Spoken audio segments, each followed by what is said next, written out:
Goeienaand. Good evening, fellow South Africans, and I'm playing catch-up. I can't even go away for a day. And there's so much stuff happening in South Africa, I've got to play catch-up. But that's the way it is. That's the way it is. And yet, it's the EFF again, but we have a new personality. And it's not Floyd Shivambu, it's Dr Ndlozi. Okay, now, in the video that follows, it's starting to become clear that there's a bit of a fight going on between Dr Ndlozi and Floyd Shivambu in the EFF as to who would be the Minister of Finance, because they're both talking financial issues.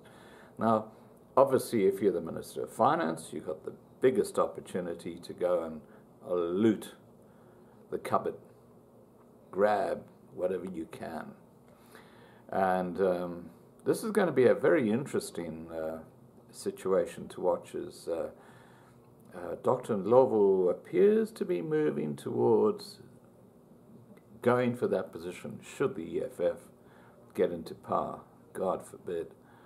But I'll let you watch the video, and we'll look for Ndlovu's perfect match in the Goon show shortly.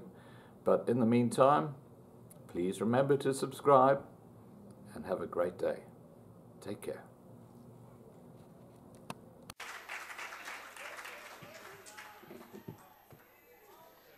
Thank you. Please stop the clock. Yeah.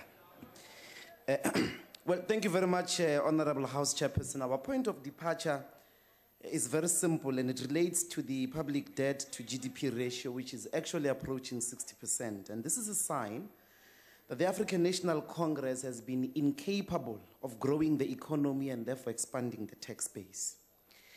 And it is because of this problem, which is at the core of our analysis in relation to this revenue problems of the country.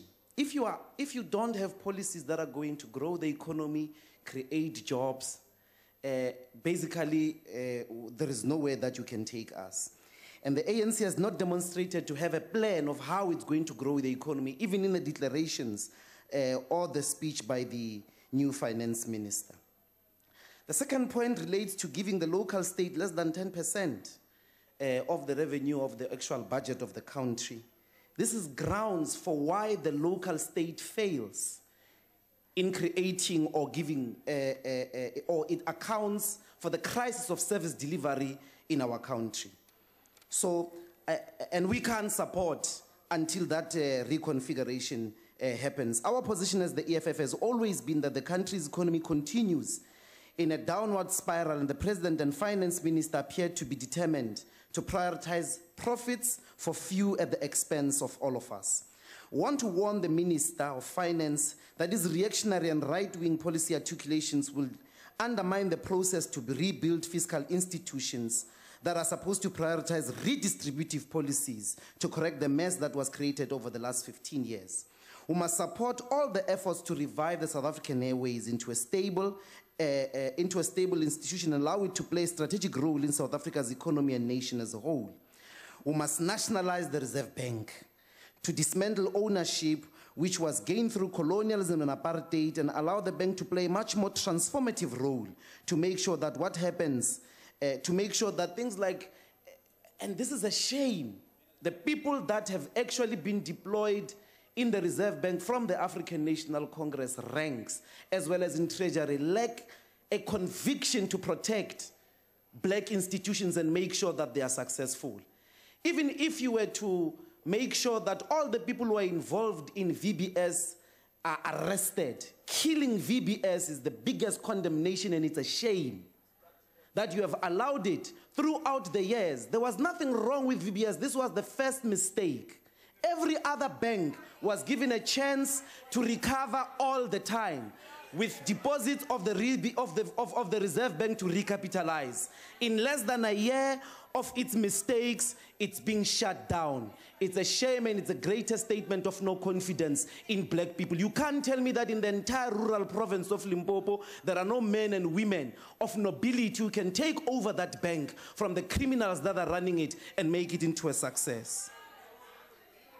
SARS was thrown into a turmoil with tragic consequences of its reputation and the country as a whole. And if the management of SARS is not depoliticized to allow due and fair processes, we'll find ourselves where we are today in the near future again.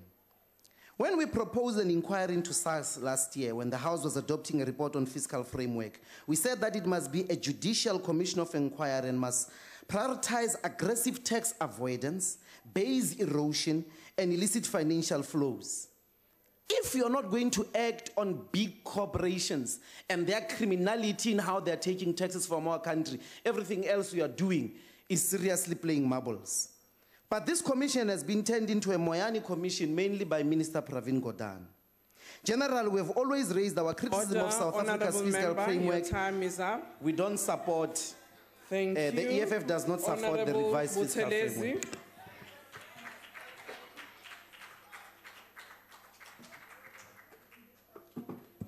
Thank you very much, Honorable Chairperson. I rise on behalf of my colleague, Honorable Mr. Hlengwa, against the background of poor economic growth, escalating unemployment, skyrocketing poverty and inequality.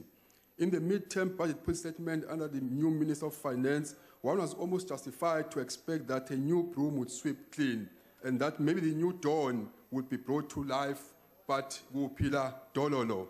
The MTBS was yet another reminder that